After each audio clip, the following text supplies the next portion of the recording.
केला बेचने वाली चुड़ैल।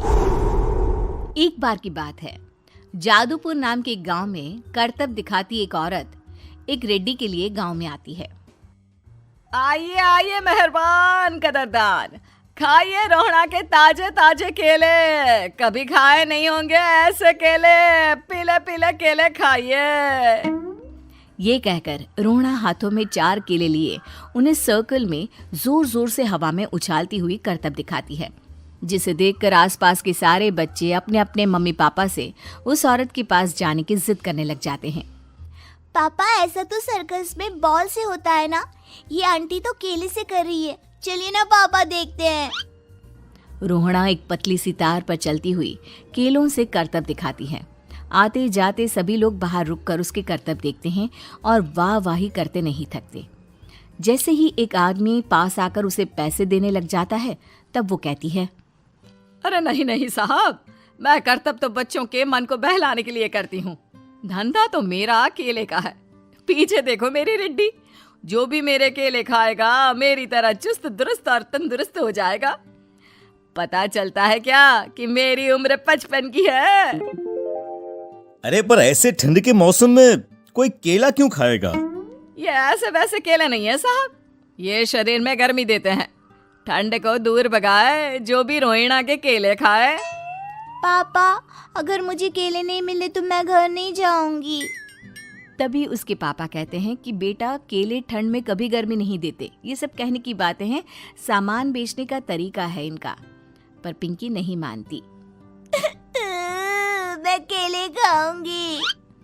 पिंकी की जिद के आगे नत्थू हार जाता है और उसे केले खरीद कर दे देता है।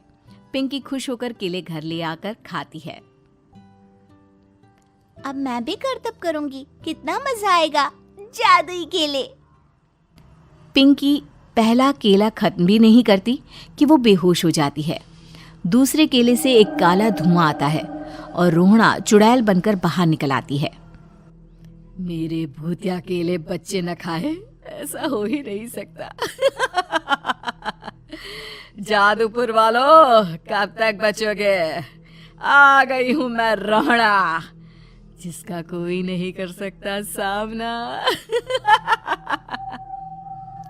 रोहड़ा पिंकी को गोद में उठाकर काले धुएं में कहीं गायब हो जाती है। शाम के वक्त नत्थू घर लौटता है और पिंकी को घर में ना पाकर उसकी माँ से कहता है, माँ पिंकी कहाँ है?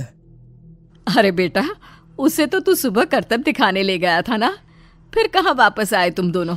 मुझे लगा तू उसे अपने साथ मंडी ले गया होगा। हे भगवान, मेरी बच्ची कहाँ गई? मैं उसे घर ही तो छोड़कर गया था माँ। नत्थू गांव के घर कोने में अपनी बेटी को ढूंढता है, पर उसे वो कहीं नहीं मिलती। परेशान होकर आखिर रो रो कर नत्थू हिम्मत हार कर घर लौट आता है। अगली सुबह रोहड़ा फिर से करतब दिखाने आती है और इस बार पिंकी की तरह रोनी केले खरीद लेता है। 50 रुपए दिए थे पापा ने, सारे पैसों की मैंने केले खरीद लिए हैं। अब मैं भी आंटी की तरह ही करतबबाज बन जाऊंगा।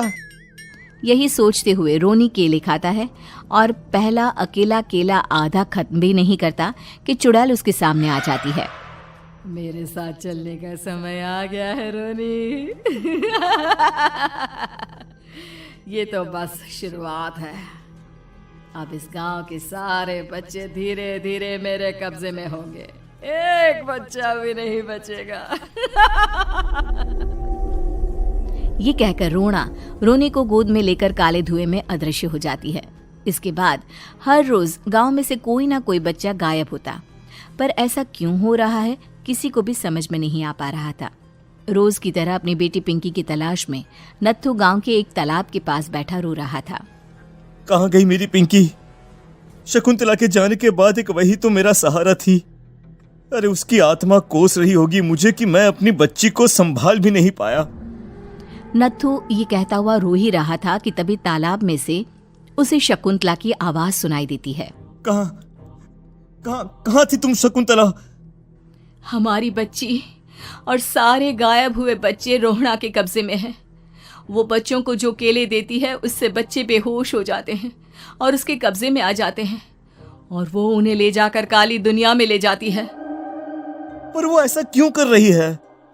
ये मैं नहीं जानती, पर उस दुनिया का रास्ता मैं आपको बता सकती हूँ।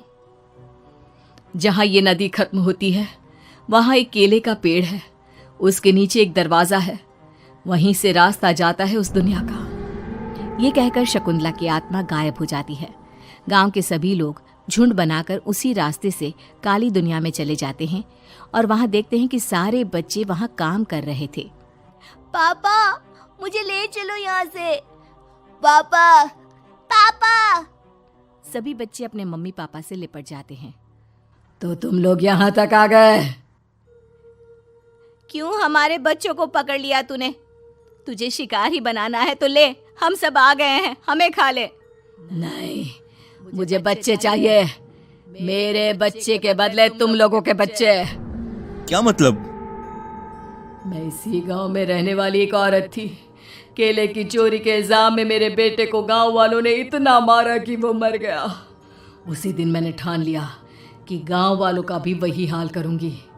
कुछ दिन बाद बेटे के चले जाने के दुख में मैं भी मर गई और मेरी भटकती आत्मा एक चुड़ैल बन गई।